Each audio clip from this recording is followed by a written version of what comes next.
Welcome to the Mindful Nomad podcast. I'm your host, Miguel Gutierrez.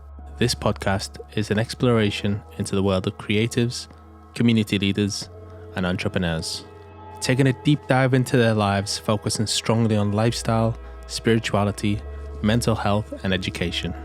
So grab a seat, relax, and join me for this exciting journey through conversations with other mindful nomads.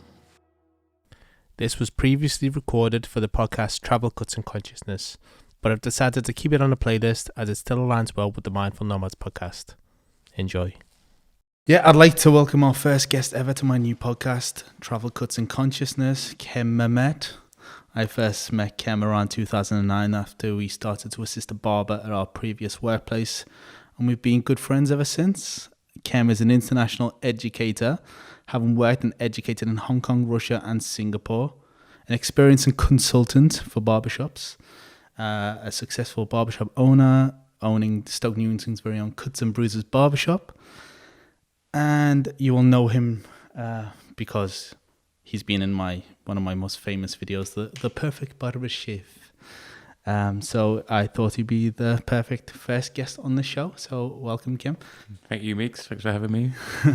Do you want to give the listeners a little bit of an intro with anything I've missed out about you? I've also taught and stuff in London, born and raised London. That's kind of where the journey started for me. So the other countries that you mentioned there have just been like a small part of the whole trip. But yeah, London first and foremost. And I'm really happy to be back in London now and doing what I'm doing here.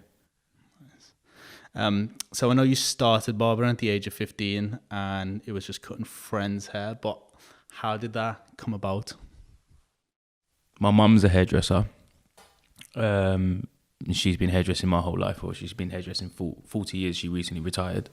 And the tools and stuff, I grew up in the salon.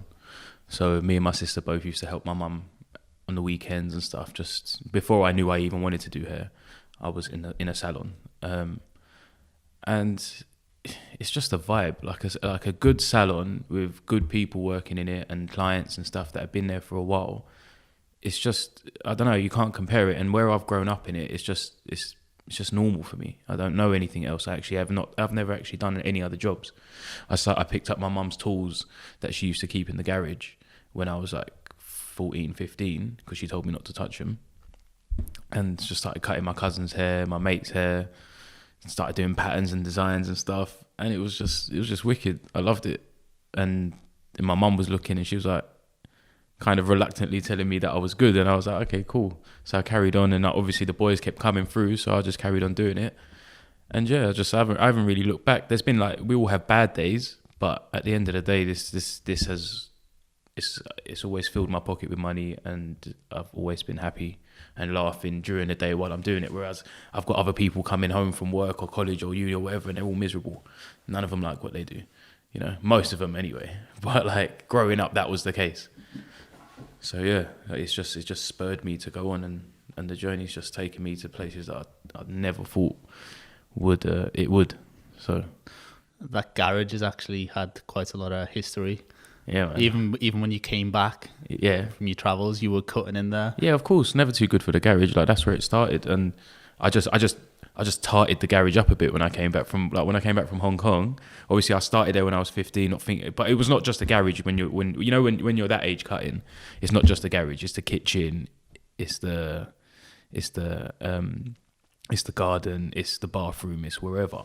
But when I came back from Hong Kong and I actually had clients messaging me, because then Instagram had now popped off and I got all these followers and all this sort of stuff. And people are going, oh, when are you coming? Where are you cutting? So I made the garage a little bit nicer. Not that nice, but still a bit nicer. And then just started cutting in there like when I came back, and then was working in shops. And on a Friday, I'd keep a Friday free and just work in the garage, and we booked out the whole day. And I know your mum, Sally, she was a big inspiration, with her being a hairdresser and stuff. Mm. How was it actually growing up in the salon environment as a young male? It was wicked. It's like, as a young guy, being the son of the owner and stuff, it was, everyone loved me. It was, it was like a cute little son and that. Oh, nice.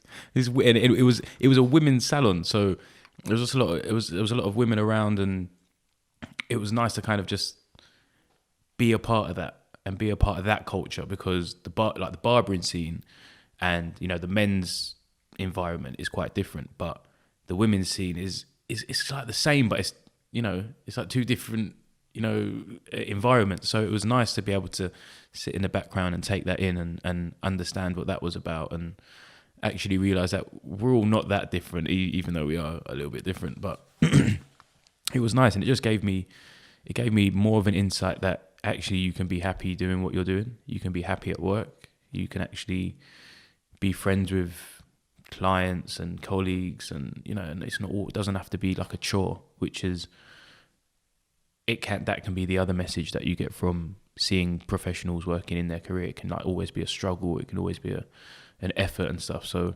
to be able to see the other side of things was nice. We first caught up on the Nomad Barber, the actual channel and series, when you were living in Hong Kong. It was around the start of the barber boom. That was like when it was all kind of kicking off. How did you see barbering evolve in the time that you were over there, from the time you arrived to kind of the time you left? Mad, isn't it? The way it evolved was nuts. Like, where we've been doing it since we were kids.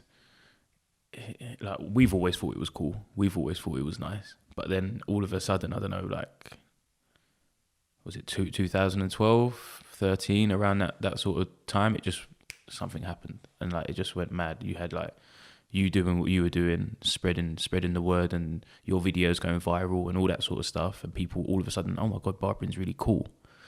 And then you had like the Scoring boys doing what they were doing, and they just fucking rock stars. Smashed it. Yeah, smashed it. Like, and they're just rock stars. So if you're a barber and you're watching them, you're going, wow, what, we can be like that? That's wicked. So, and then like Instagram and like Facebook, and it all just popped off. And you know, that those sort of things, it just happens overnight almost, and it just took off.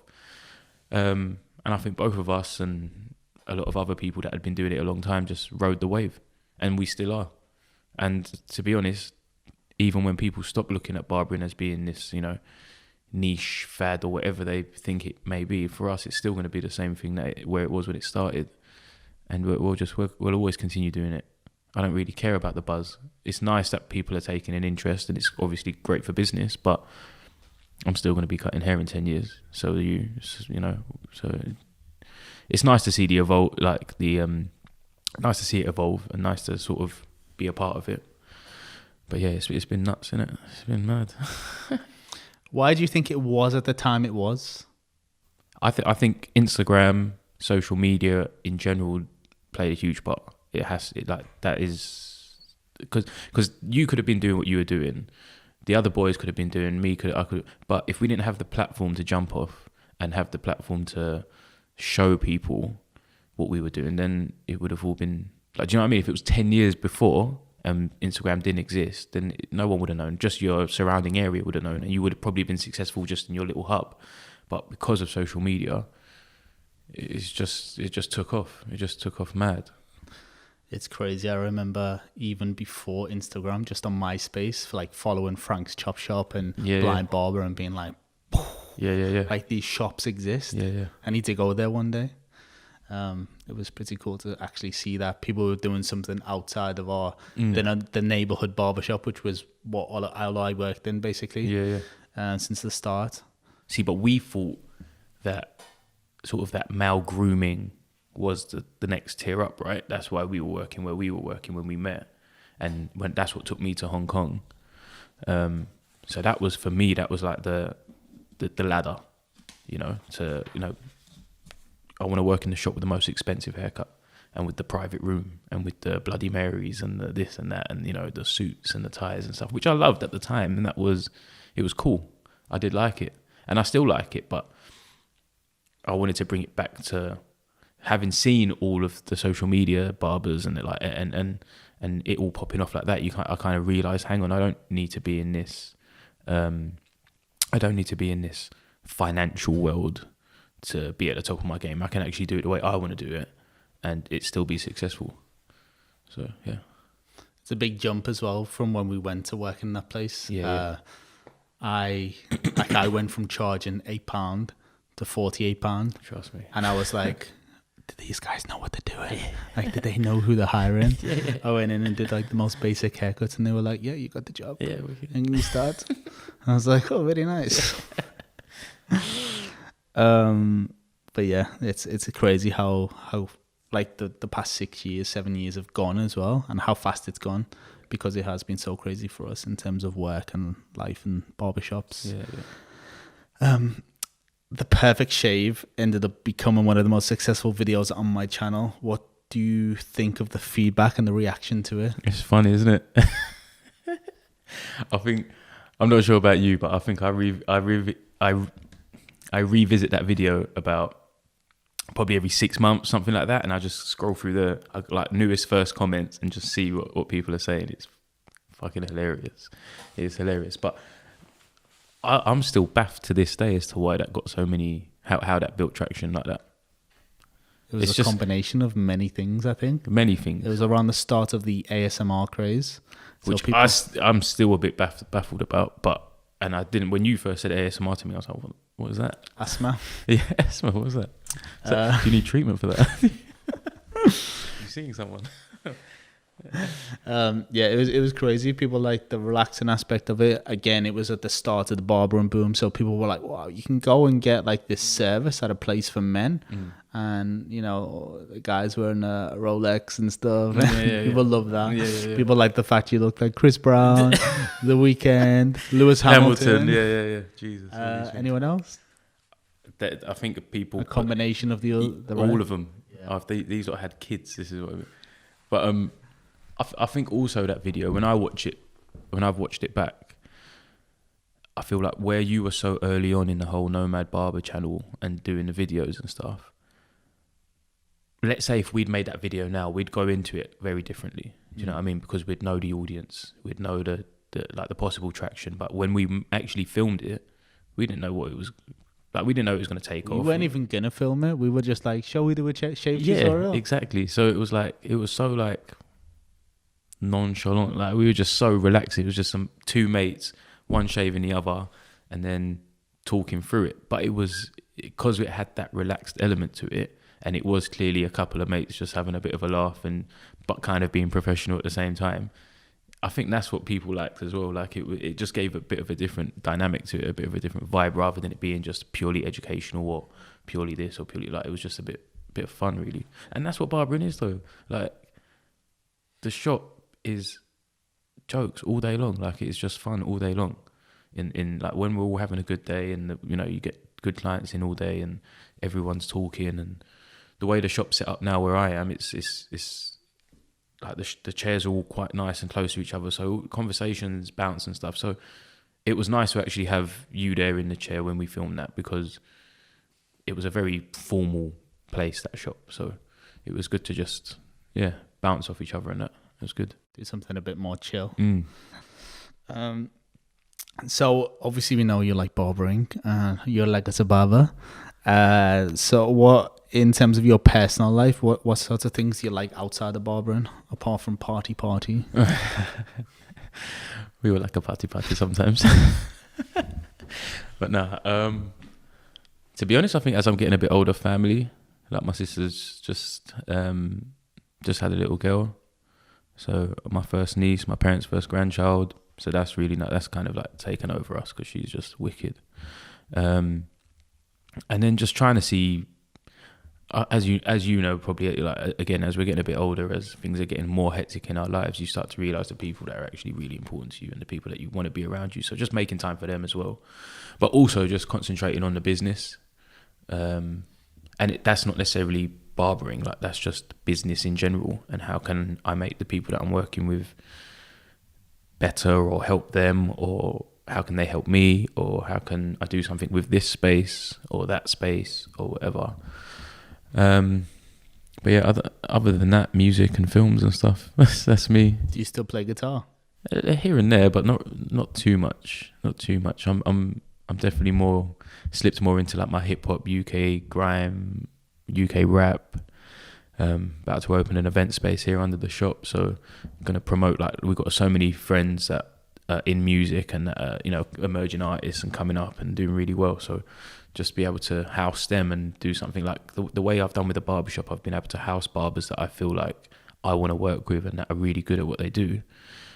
I'm using the basement of the shop now to do the other lot of mates that we've got, which is the musicians, the rappers, the singers, the poets, the whatever, and do little live nights down here and stuff. So it's cool. Like the education side of things is good as well, but for me at the moment, education isn't really where I'm at personally. And as you know, you've got to love something to do it well, otherwise it's all going to be done half-hearted. So the education thing will come later, and I think it will be better later because I'll be ready for it.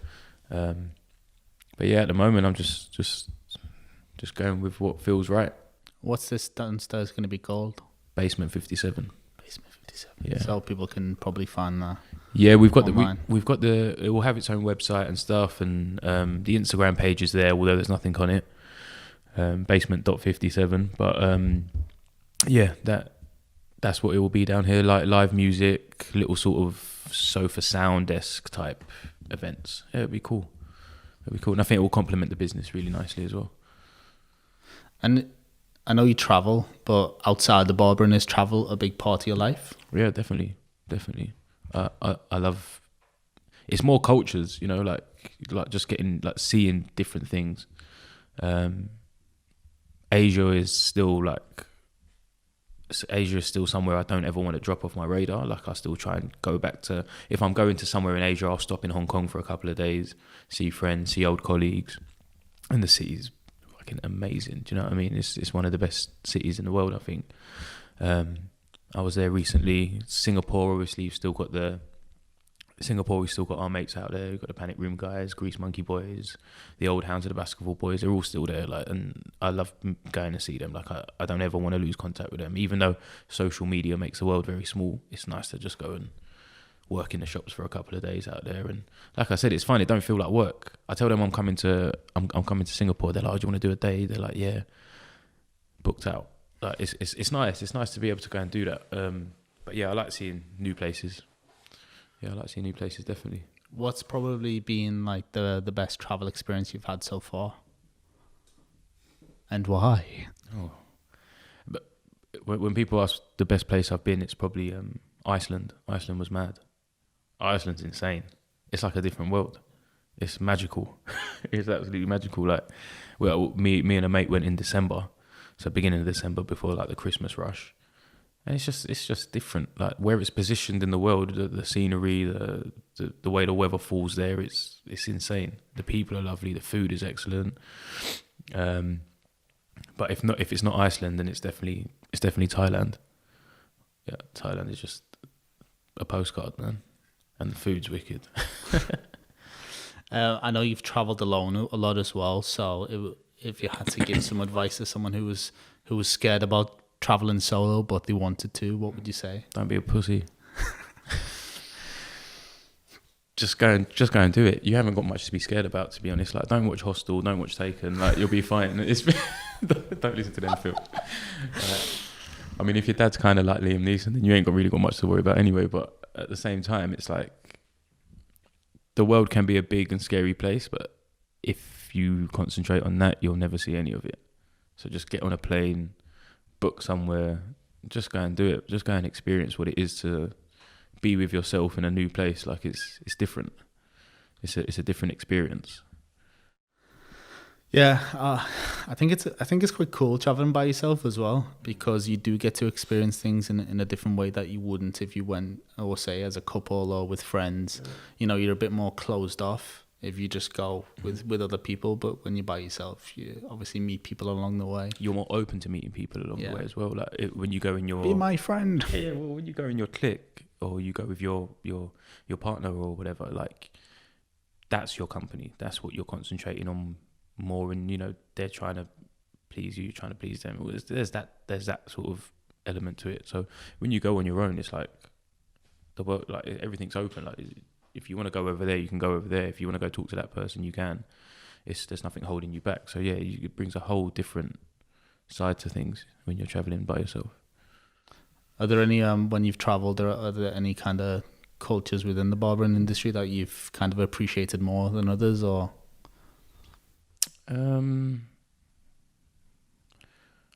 Not really. I feel like I appreciate the way everyone does what they're doing. You know, there's some things I don't like that like in when it comes to barbering.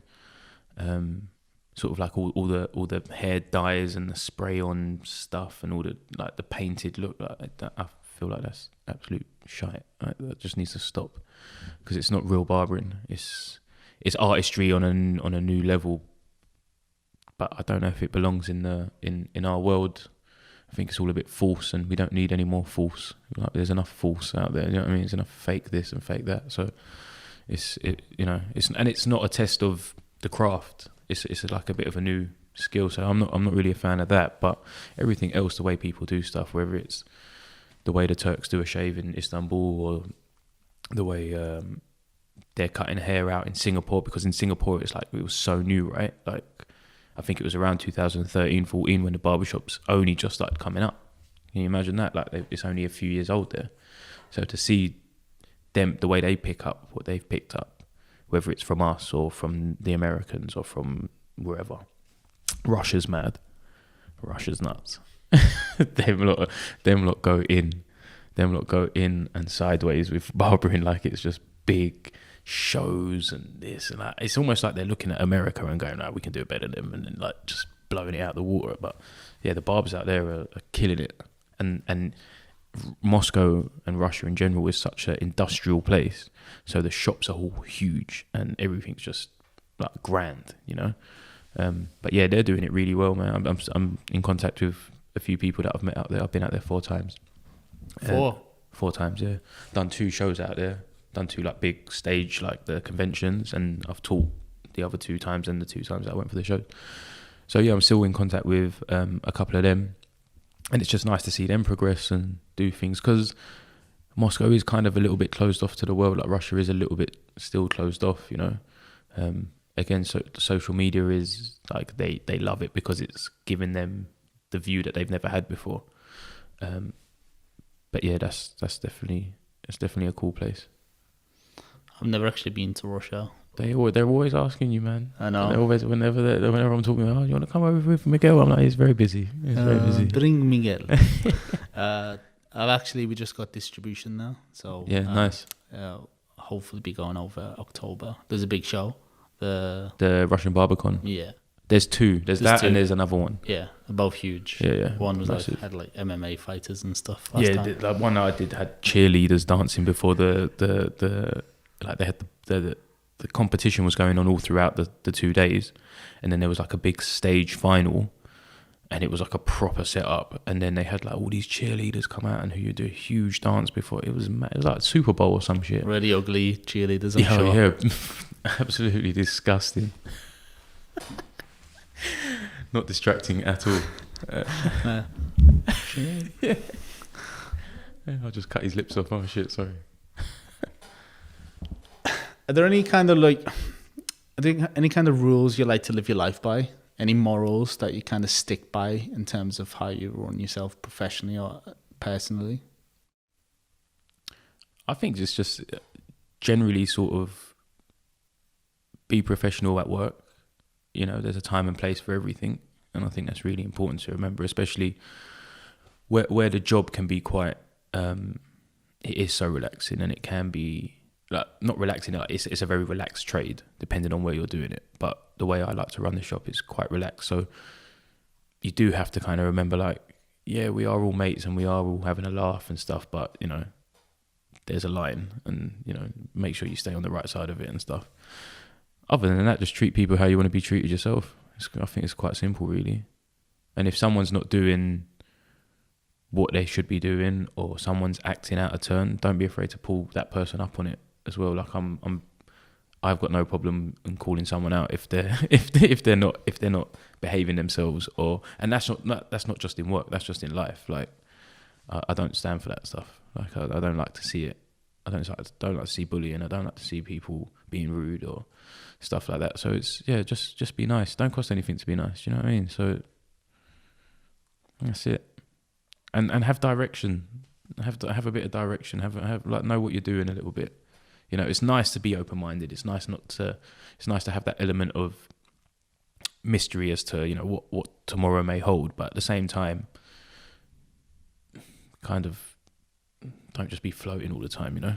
It's important to know where you want to go, at least like you want to go that way or you want to go that way, and, you know, try and aim for that. Because otherwise you might look back and go, should have done that. You don't want any regrets. Although, you know, it's never, again, like, not without sounding like cliche, but it's like they're all lessons, isn't they? Like they're not regrets. It's every bad experience is something that, you know, all right, well, I won't do that again. And if you didn't do it in the first place, it might happen later on and it might be worse. So better to make them now when you're young or before. Now we've got to be a bit more sensible. There's a bit more at stake now. So yeah, man. But yeah, basic lessons, really, basic rules.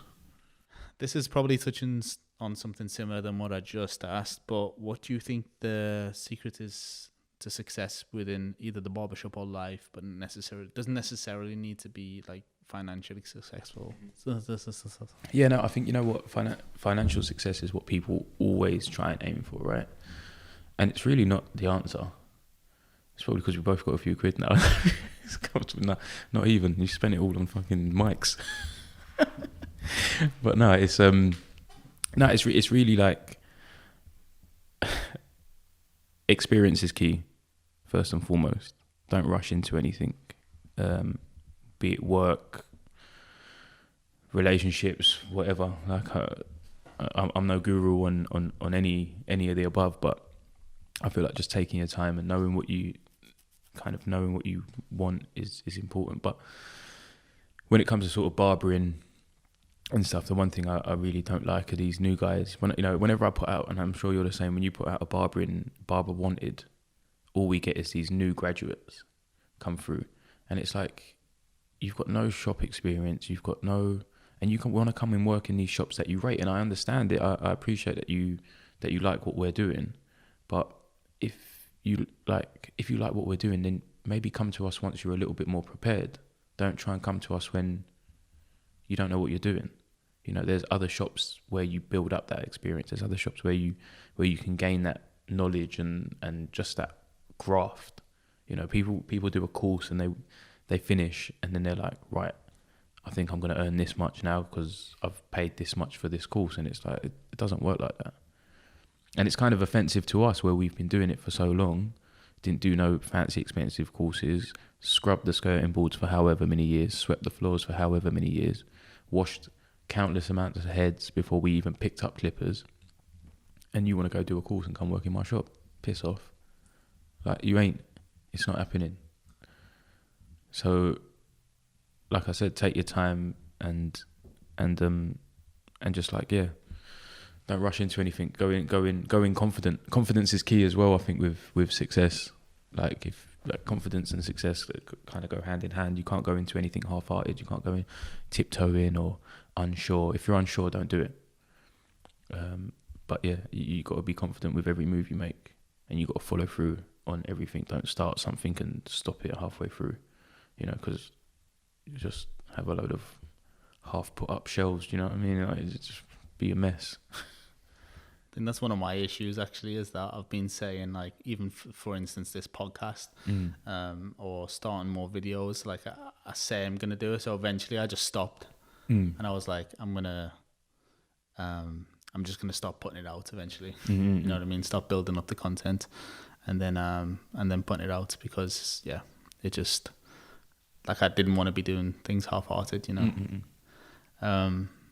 But yeah, I think with the barbering thing, like you were saying before, it's interesting because I think a lot of people are coming out of the courses and, like, they don't want to work in the shops where they charge £8 to £10, which is like, that's where you learn to graft one. That is your course. Yeah. That is your course. Yeah. Forget the course you just paid 12 grand for. That is your course. What, you should have gone there first, mate, and worked in the £9-10 like we did, you know.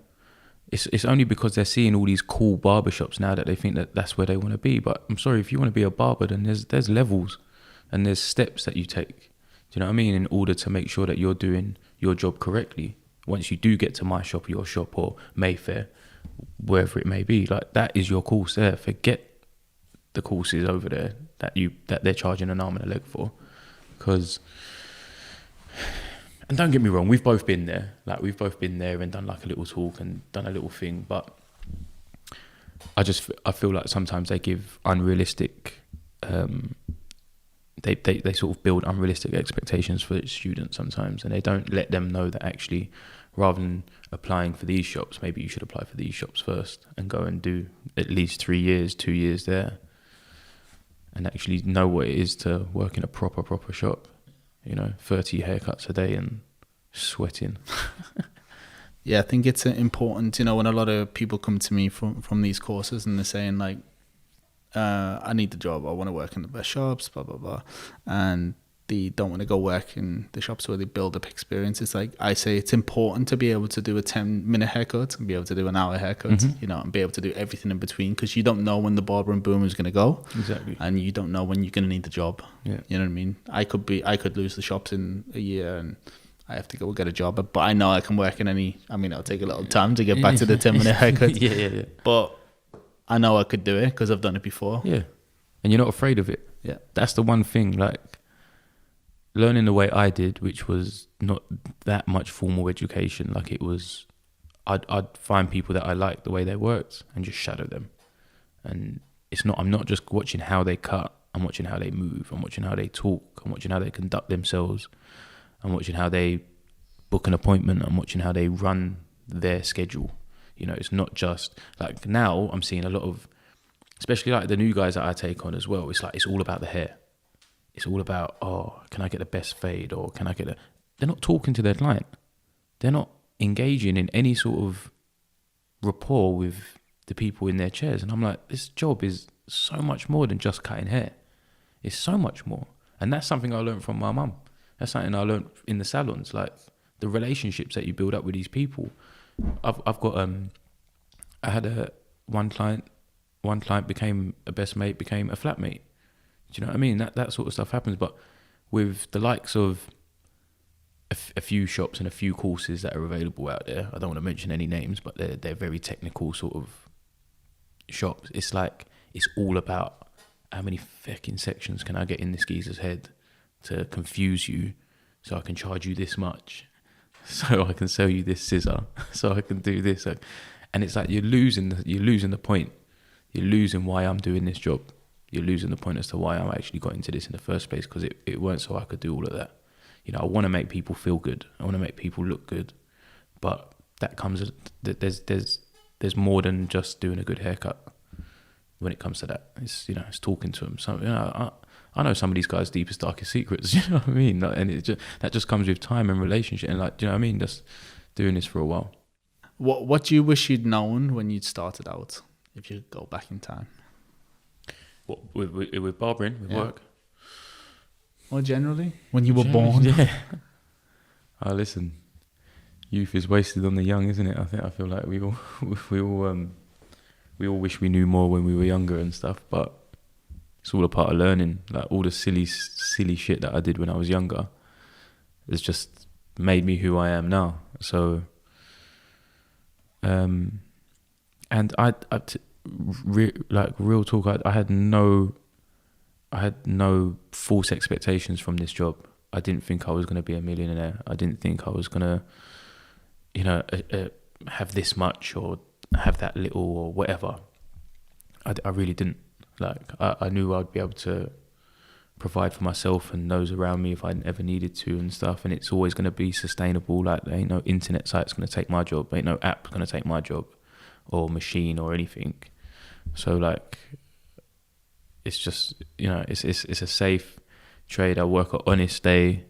I feel good about it when I'm done. Like, nothing's, touch wood, nothing's aching yet and stuff. So that's nice. I don't think there's anything I'd want to know. Like, I feel like I've found out everything as and when I should have found it out.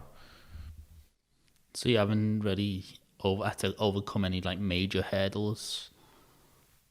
Definitely in terms of like, maybe like who you work with and sort of maybe reading red flags a little bit sooner than you think. But again, it's all trial and error. Like, life is trial and error. Do you know what I mean? People are trial and error. And I don't like to I don't like to see the bad in people straight away. Like, you want to give everyone the benefit of the doubt, even if you do think they're a bit of a bad apple. So, and to be honest, even those people in my life, they're like, again, I've learned from them. I've learned more from them than the good people in my life. Most of them, you know what I mean? That's just how it works. Why would you? What would you have liked to have? What would you have known? What would I have known? What would you like to have known before? I think there's so much. I think that all I ever wanted was to own a barbershop, but I wish I would have known how difficult it was. You know, as someone who's like a bit of an empath who takes on other people's problems and issues and takes things really to heart. Like, I feel like a lot of people have taken advantage of me and my generosity and being nice as a person, over the years, and I've learned a lot with that. How to deal with people and staff, and like creating the barrier between friends, colleagues, and everything in between. Because if it's too much, it can go sideways. But if it's too far apart, then people start to hate you and see you as a bad boss. So I think in terms of owning the barbershop, them definitely. Like, had I known how hard it was, maybe I wouldn't have opened. Really? Yeah. I don't know. I think like, but I like a challenge, and I say that, but I'm probably lying as well. Like, I've really enjoyed over the, basically the journey I've been on since starting this channel, and a barbering career in general. Like you started 16, didn't have a clue, had no qualifications, just wanted to be good at what I did. Didn't even know about a hair show until probably like 5 years in. I was like, what? People go to shows and watch people cut hair. It's weird. Like, and then suddenly I found myself in London charging £50, and that was in 2009. Yeah, that's nuts. Which is crazy. I don't know how much they charge now there, but it's definitely been a big old journey. And yeah, I think I would have liked to have known about, like people, how to read people better. Because I do, like, now I keep my circle quite tight, but that's pretty much it. Apart from that, I've enjoyed it. I feel like it's just managing your expectations of people. Like, you've got to kind of remember that everyone's different, and just because you think something should be done one way doesn't mean that person there thinks the same, even though you work in the same trade and you doing the same thing. And like I don't take lunch breaks, for example. I just don't. I haven't done for years. If I get a chance to eat in the day, then I will, but I don't actually put a lunch break in. So sometimes I see, sometimes I expect the boys to do the same, which is ridiculous. Do you know what I mean? Because, like, obviously, they're entitled to a lunch break, but where I've been doing it for so long, and I'm like, come on, man, graft. This is what this job is. Bang these out. It's not like I'm slave driving, because it's like, that's just how I work. So I expect, like, what, you want to be sick? You want to be the best barber you can be? You want to make, you want to fill your pocket? Do what I'm doing. Don't eat. Yeah. But it's like, you want to be skinny. But it's like, it's but everyone's different. So I have to push that side. I have to push that part. That's not something I can expect to put on people at all. And yeah, all my boys, they eat. They have lunch breaks. Everyone has a lunch break. They eat good. Jake eats good. Jake is doing well, man. He's doing good. But yeah, I think it's just managing expectations and knowing that your standards might be different to someone else's standards, and that's not a bad thing. It's just different. That's all. And you probably know this, but mental health is quite a big topic at the moment. How important do you think it is for us barbers to help men talk more? Look, it's like exactly what I just said before, right? Like, it's so important to talk, for not just for your clients, but for us. Because once you build that rapport with someone, they're asking you about your life. It's not just a one-way street. So it's really nice. Like a lot of clients know a lot of stuff about me. So and like I said, a lot of them become good friends, even if it is just when we're in the chair. Even if like it's not like we're going for drinks and stuff like that. But that hour we spend with each other, that half an hour, like, we don't need a long time. Do you know what I mean? Like, it's nice just to say what you need to say, or get done and move on with the next part of your day. But it is important, man. Like, it's really important to talk to each other. It's really important to sort of be open, and it's not like you got to do it with everyone. You got to do it with those that you feel comfortable doing it with. And but as long as you're doing it, it's good. It's a weight off your shoulders, isn't it? Especially if you've got something on your mind. Especially if you've got something on your mind and it's just eating you. Like eating you is like the worst thing.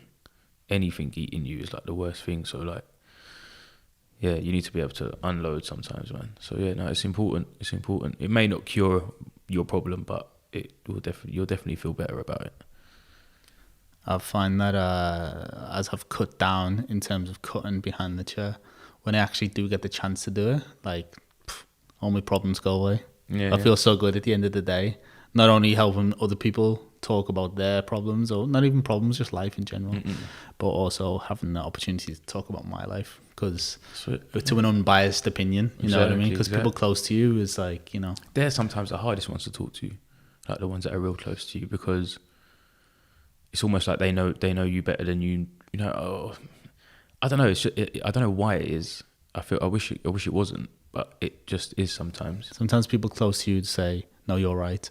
Oh no, you should do this," because that's what they think you want to hear. But it's not always the case, obviously. But yeah.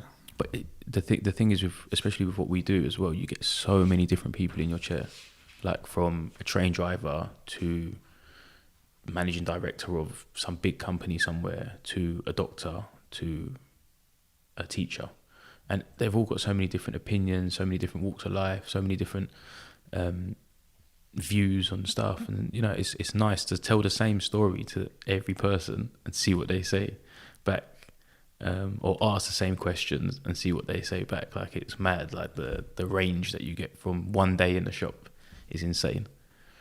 So yeah, it's important to talk. Like I was just said to the boys the other day, this job, they used to say back in the day, it's 80% chat, 20% skill. That was like something that I heard back in the day. Massively. I remember, like, I've worked with so many people who were like, they're not very talented in terms of cutting, but they have the biggest client base because they're good chat and good service. That's and it. You can talk your way into a good haircut sometimes. Definitely. How much of an impact do you think social media has had over the past 5, 6, 7 years with barbering? And, you know, do you think it's been a positive or negative things, or things, you know, some positive, some negative? There's always positive and negative to everything, isn't there, really? But I think social media in general has been a massive thing in helping us and helping the trade and giving us like the exposure that, not necessarily that we deserve, but the exposure like to help us build what we want to build, and for it to just take it to a new level like this. Like, what is this? Like us talking, and you know, whoever's listening, thanks, but it's just nuts where it's taken us. Do you know what I mean? It's insane. Coming from a point where I didn't even want to download Instagram, because I was like, I don't take pictures of my food. Because at that point, that's all it was. It was like people taking pictures of their lunch and stuff. But like a tattoo artist mate of mine, I was cutting his hair one day, and he was like, "Why aren't you on Instagram?" I was like, "Well, I don't take pictures of my food, mate." And he was like, "No, I don't really." He goes, 80% of my work comes from Instagram. And he was a traveling artist. He didn't have like a home. He's a Polish guy, but he was in Tokyo, Hong Kong, New York, London, and he would just move around. And I was like, all right then. So I downloaded it and started taking pictures of haircuts. And yeah, it just becomes, the way I put it is, we wouldn't really gain anything from LinkedIn, right? Like, LinkedIn is for professionals with CVs where they want to list all their qualifications and stuff. Instagram is our LinkedIn. Instagram is our portfolio, our online portfolio. So it's really helped. And the YouTube videos, the sponsored posts and all that sort of stuff, like paying for the advertisements and stuff. Like, I've started paying for advertisements now the last 2-3 months, and I've seen 2-3 clients come through from that, and that's nice. That's good. I'm glad that it's helping like that, you know. But it's definitely been more positive than negative, I think, definitely. But do you think that in terms of social media, do you think the barbering industry has kind of plateaued and hit its peak, and then Or you think it's gonna? Depends who's looking at it. Do you know what I mean? I think for us, where we've been doing it so long now, like especially for you, where you're almost like one of the instigators for like social media and barbering pairing up. So I can see where you might think, oh, it's plateauing now, but I think it will always be there. It will always be in the background. When you tell someone about a barbershop, or you tell someone about a restaurant, or you tell someone about whatever, they don't just take your word on it anymore. You know, no one asks, oh, what's the address? Cool, I'll go there tomorrow. No, they're looking on Google, they're looking on Instagram, they're looking on Facebook. So it's a point of reference for people now. No, in no matter what trade or industry you're in. So I think it will always be there, and I think it will always play a vital role in everyone's life. I think it's too late to go back. It's not changing. Hopefully we put our phones down a little less. Hopefully that does happen, but we'll see. Have you seen in some countries they've started to remove the like? No, I heard you say this the other day. Yeah. I ain't seen it. When I heard you say it, I went on to the thing. I was like, likes still. Yeah, it's only certain countries. They're taking away the visible like, so you can still see what. So the people who live in them countries can still see what people have liked their post, but it doesn't show publicly. So it just says liked. You've liked it. Okay. So I guess the whole aim is to do away with people's, mental health issues and anxiety, always craving those, the interaction or whatever. But I think it's maybe a positive thing. Yeah, I think so. It's crazy how it affects some people, and I think we can both sit here and hold our hands up and be like, yeah, man, like this has sucked me in. I've been on this app for too long. I've been looking at shit that I don't need to be looking at. I've been comparing stuff that I don't need to be like, what is this? I don't care. I actually don't care. So why am I put this away, man? Let me just put this phone down for a second, or turn this off and just concentrate on what I need to concentrate on. Because what he's concentrating on over there, it's got nothing to do with me. If I rate it and I appreciate it, then cool. I'll listen to the track, I'll go to the restaurant, or I'll go to the shop and buy something because I want to support that business. But dwelling over something or going, oh, I ain't doing as good as that person, I don't give a shit about how well that person's doing or how well I'm doing. Like we're all walking different paths completely, and we've all been given different tools to use, and all been, it's silly, really, isn't it, when you stop and think about it? So use it as a be inspired. Don't be hateful or jealous or anything like that. Like leave those stupid emotions alone. Do you align the way you live with your life with any spiritual values or morals? Spiritual values or morals? Oh, you're not a religious person, are you? I'm not a religious person at all. No, I like knowing. I'm actually an atheist, but I like knowing about religions. I love knowing about religions, actually. I feel like the more you know about religion, the more you just know about people and history and how some people are thinking the way they're thinking and stuff like, because religion does still play a huge part in certain countries and cultures and stuff. I love knowing about cultures. Again, that goes hand in hand with the travelling aspects of both of our lives. I feel like just basic moral values should just be installed in you anyway. Like, don't be a dickhead. You know what I mean? Be kind. Don't try not to judge. That kind of stuff.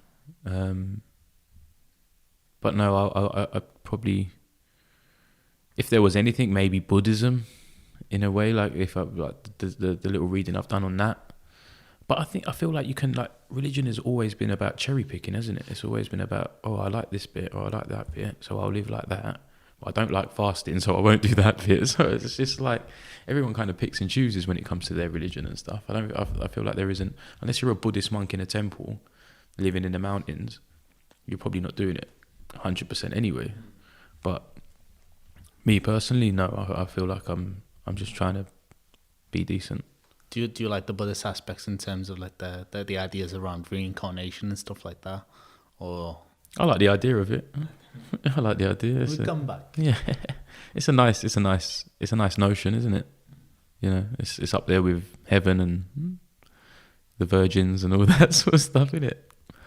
Whether or not it's real, who knows? Who knows? Why? What do you think you were in a past life? Get. No. I do think there is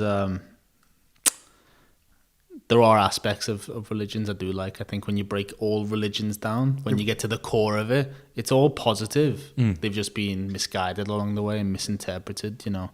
All comes down to peace and love, and that's like, I do align with a lot of like the Buddhist values and stuff. Being a spiritual person myself, Yeah. I do like the idea of reincarnation or coming back, and I don't necessarily believe we've been animals in past lives. But, you know, I don't know. There's so many realms and dimensions you could think about, and So everything's many theories, possible. Yeah. Like the like the world being a hologram. That's possible. Wow. Matrix. It's true. It could be. Could be the Matrix, mate. Could be. You wouldn't know. I feel like the Matrix theory is more possible than any of the other books.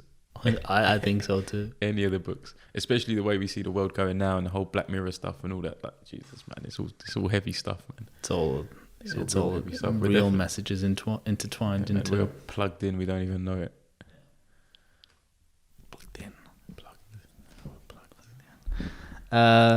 Would you say you're a materialistic person, or has it changed as you got older, or?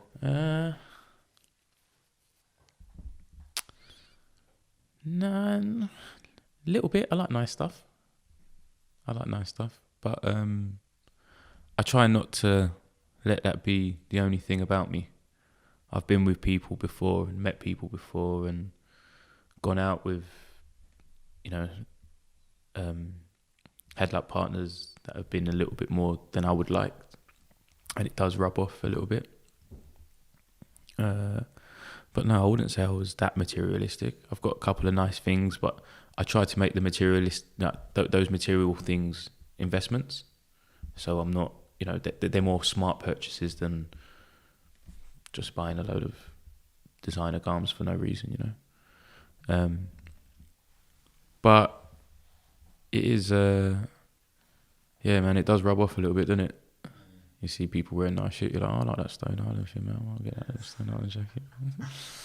I think I'm very picky about what I'm materialistic with. You know what I mean? Yeah, exactly. Like, I did have a nice car, I just sold it because I was like, I don't need it. Yeah, you know what I mean? Sold my car 2 years ago. Yeah, For 2-3 years ago, because waste of money, man. exactly. Stay humble. Hashtag. I think you've already touched on this again. What does family mean to you? And how much has it shaped you as a person? I think family's got more important to me, like I said before, like as I've got a bit older. I think when we're young, we're all a little bit selfish and we're all a little bit just kind of looking after ourselves. But like with my niece coming along, it's just So cute. Yeah, she's beautiful, man. She's so beautiful. But like that is the closest at the moment I can feel to having my own child. You know what I mean? Like that paternal instincts like kicks in. Like I will protect and love that kid as much as her mum and dad. You know, so it's just put things in perspective a little bit, and like all the things that you used to hear as a kid when someone used to say, "Oh, I saw you when you were this big," or "I used to hold you." I can now relate to all that. Like it's all just like falling into place a little bit. But family is not just blood; it's people that you keep around you. Like I would consider you family. I would consider some of the boys that I work with family. You know, because I've got their back in more way, and I know that they've got my back in more than one way. You know, it's not just a financial thing. It's not just a going out party thing. It's not, it's not just that.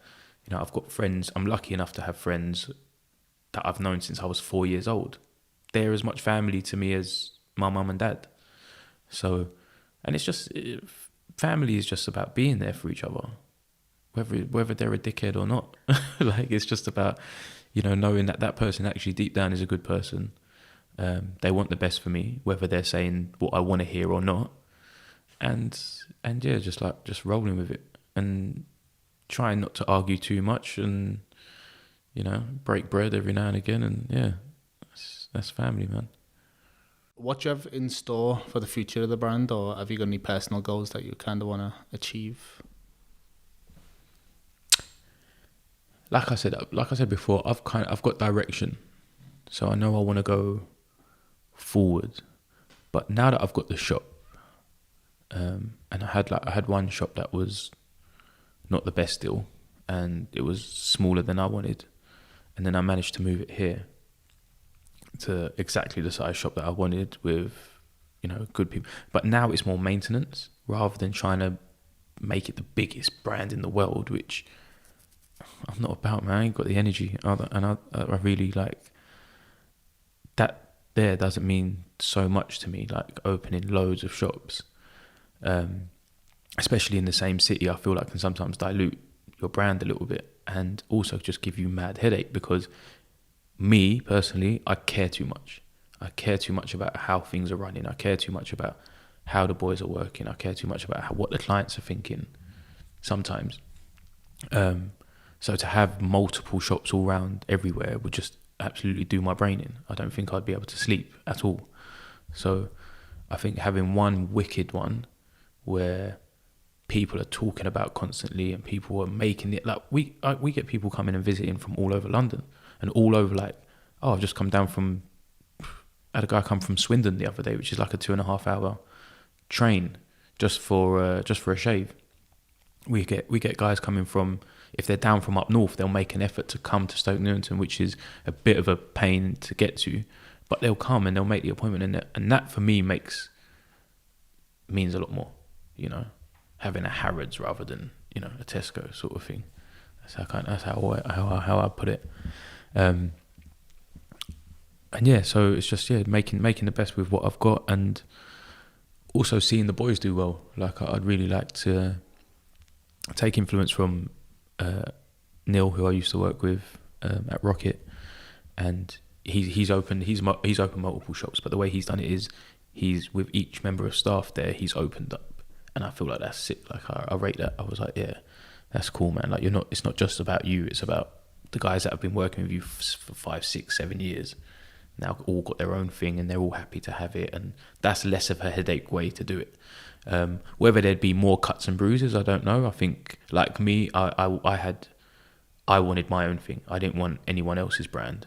We had this conversation years ago. Remember when we were like, when we were going to do something, or were talking about doing something, and you were like, you deserve to have your own thing. I deserve to have my own thing. I was like, yeah, cool. Like, you were right. Do you know what I mean? So yeah, and I feel like if the boys want to open, or there's someone else that wants to work with me and have their own thing, like I'd be very happy to back and use my experience to help them achieve what they did, because I had help at the start. Like I feel like we all did all this, like, I've done it on my own, bro. Like, fuck no, you didn't, man, you didn't. Do you know what I mean? You just didn't. So but it's up to you as to where that goes from there. So you may have had help, but at the end of the day, there ain't really no one there holding your hand after the first 5 minutes. Like you've got to put the work in. You've got to make the sacrifices and have the mental breakdown and all that. And yeah, man.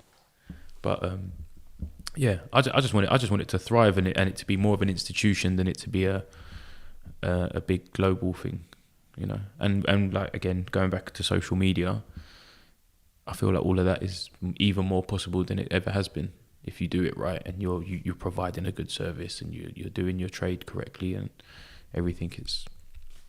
It's very much possible.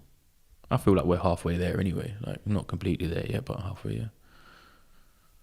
Sick. Well, it's been an absolute pleasure to catch up with you, obviously. Always. How do people find you on social media? You can follow me at Klipper Kem with a K, Klipper, KEM. We've got Cuts and Bruises Barbershop on Instagram. We've got YouTube channels as well, so if you put them into YouTube, the same things will come up.